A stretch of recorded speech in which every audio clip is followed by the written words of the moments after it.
Alberto Acuña Cortés.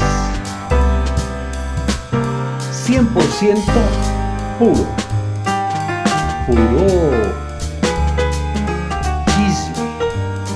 chismearte. De la pintura, el dibujo, la historia y algo más. Hoy, importante para el arte plástico es el dibujo. Ponce Santo, 100% puro constructivo, con cubos, elipses, trapecios, óvalos, esferas y otras. Bienvenidos a este su espacio, chismearte. ¿Sabías que el dibujo es la base previa de cualquier expresión artística? Sí, de la arquitectura, del diseño, de la publicidad, de la escultura, del dibujo, del arte. Todo se reduce a líneas que se trazan sobre una superficie, distintamente del material que sea, y nos definen planos, formas y figuras. A través de los siglos, los seres humanos hemos querido expresarnos de diferentes formas. Y una de las formas que hemos querido expresarnos es con la figura. Y con la figura lo hemos hecho de muchísimas formas, algunas veces como dibujo artístico, otras un poco más técnico, ¿no? Mientras el dibujo artístico, es la expresión de las emociones, de los sentimientos, de la estética, de la belleza, de las ideas hasta abstractas producidas por la imaginación. El técnico, es la representación de lo que vemos de forma real. Tratamos de mostrar las cosas lo más exacta posibles en cuanto a forma, proporciones, medidas y características. Hoy además del dibujo constructivo, vamos a tocar un temita, vamos a tocar la vida, vamos a contar el chisme también de uno grande, de un gran artista, de un ermitaño, de un incomprendido, de un genio acomodado.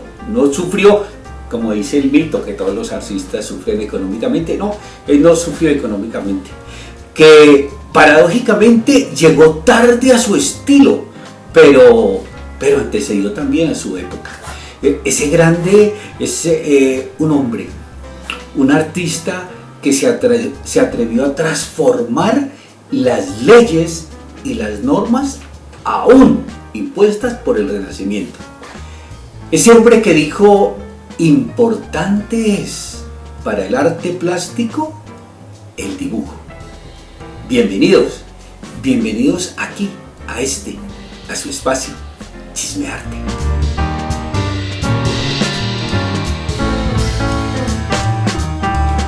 Cuando yo llegué a mi primera clase de arte, me encontré con un maestro que me puso a hacer rayitas, bolitos, cuadritos.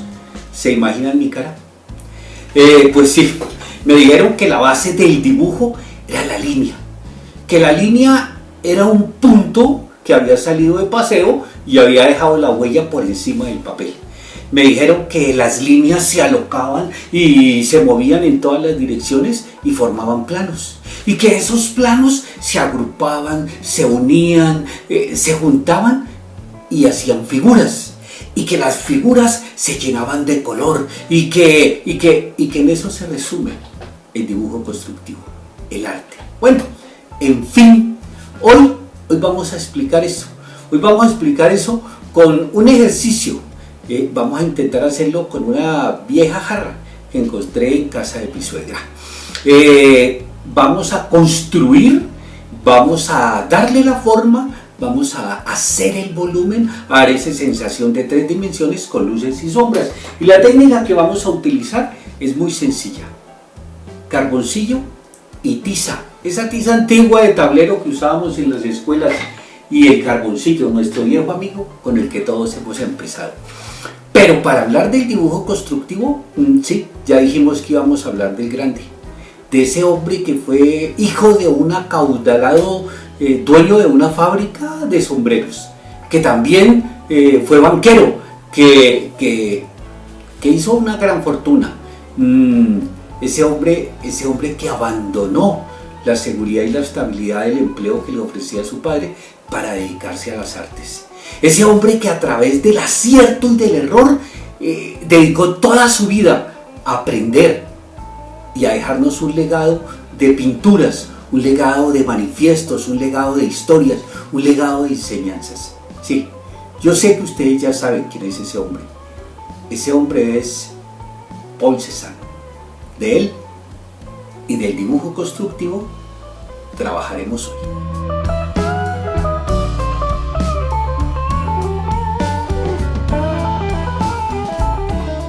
Todo se modela a partir de el cilindro, el cono, la esfera y el cubo. Por medio de estos elementos podemos aprender absolutamente a pintar cualquier cosa. Es más, dijo que el retrato era tanto como pintar cualquier cacharro. Y es lo que vamos a hacer hoy. Hoy vamos a pintar esa vieja jarra y la vamos a pintar de la siguiente manera. Vamos a iniciar trabajando del rectángulo hacia el cono desde la parte de abajo. Empezamos construyendo un rectángulo en la parte inferior, que es el sitio sobre el que está ubicada nuestra jarra. Lo vamos a hacer con la tiza para que no nos quede demasiado oscura. Trabajamos algo de perspectiva geométrica, ¿verdad? Sobre esta base vamos a trabajar una elipse.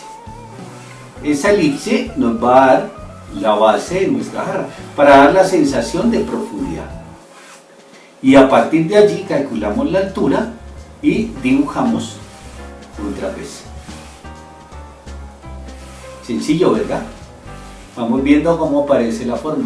Sobre esa base construimos medio óvalo, un arco que se va formando en la parte de encima para dar la sensación de la tapa, y en la parte de encima un pequeño cono, y sobre ese cono una esfera achatada. Y ya tenemos la base de la figura. La boca de la jarra, la boca que tiene la base de la jarra, no es otra cosa sino que otro trapecio que se va formando hacia la parte de abajo, y le vamos a dar aquí la sensación del volumen un poco más alto. Vamos a dejarlo para pintar la parte de atrás de la jarra. Vamos a hacer como si estuviésemos trabajando un ganchito, una cinta o algo similar. Le vamos a dar una línea paralela para el espesor y otra que nos dé la parte interior. Ya tenemos nuestra jarra. Pero sí, mientras pintamos vamos a hablar de Cézanne.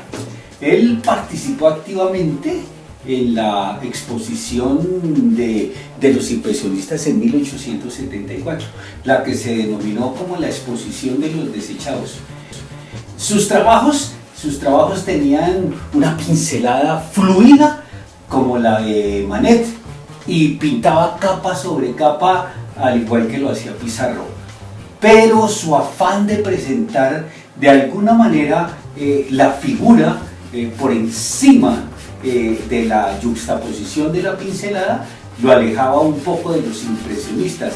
Es más, ese afán que él tenía por mostrar, vamos a ir construyendo el volumen, ese afán que él tenía por mostrar un poco de sombra al lado contrario de la luz para que nos dé volumen, y empezamos a fundir también. Como les decía, ese afán que él tenía por mostrar la forma más allá del fondo hacía que las figuras emergieran, parecía que la luz flotara de las imágenes y no se fundía el fondo y la figura. Él no utilizaba los 7 colores del espectro cromático, nunca los llegó a utilizar. Él utilizaba 18 colores. Es más, se atrevió a utilizar el negro en sus pinturas, aunque sabemos que es un riesgo, un peligro y a veces un delito utilizar el negro. pero él lo hizo fluidamente. A él lo afectó mucho en su carácter, lo afectó muchísimo dos cosas. Una, en esa primera exposición la crítica fue severa, muy severa con él. Decían que no merecía llamarse artista. Y aparte de eso, él habiéndose preparado previamente en una escuela particular, en la escuela de Cézanne en París, no fue aceptado en la Escuela de Bellas Artes. Nunca fue aceptado como estudiante de la Escuela de Bellas Artes. Es lo que nos demuestra que no necesariamente los mejores están en las escuelas más importantes.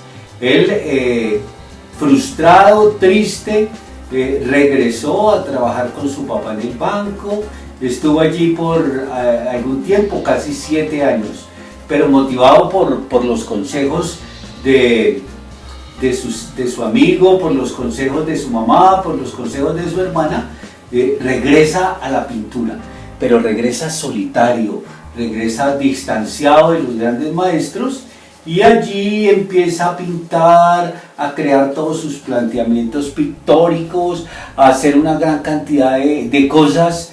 La ventaja de estar subsidiado económicamente por su papá le permitía experimentar. Y así trabajó durante muchos años, 7 años en el banco. Después de los 7 años estuvo un tiempo trabajando solo, alejándose, ¿no? Eso se volvió un poco huraño, un poco distante, un poco distraído de la gente, pero 21 años después regresa y tiene una exposición que es considerada grandiosa, es aceptado por muchos, pero sigue siendo criticado por otros tantos, pero se convierte en el referente predilecto de los jóvenes artistas.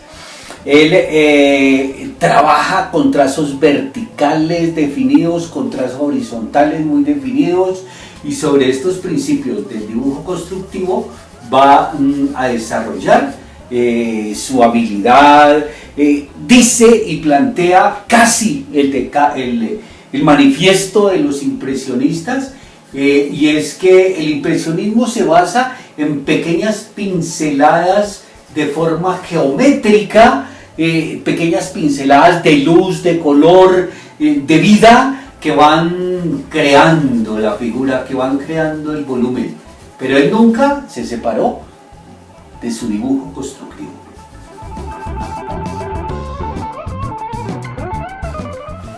Uno de los grandes aportes que hace Cézanne a la pintura es la perspectiva dual. Trabajar los objetos con doble perspectiva. Esto es la base fundamental del cubismo analítico, el que años después trabajó Picasso.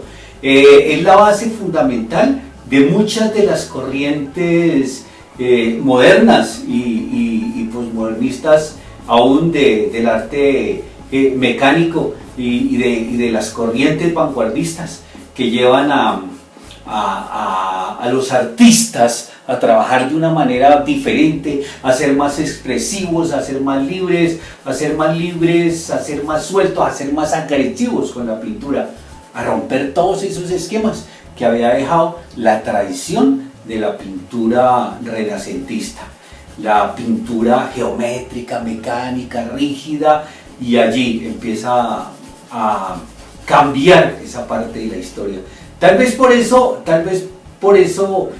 Picasso lo reconoció como uno grande. Picasso decía que su único maestro verdadero era Cézanne, que él había estudiado la luz, el color, la forma, la perspectiva, que había estudiado los estudios que había hecho Cézanne y lo consideraba su único y verdadero maestro, como ya lo dije. Y ese es un gran referente, no solamente para él, sino para las nuevas generaciones.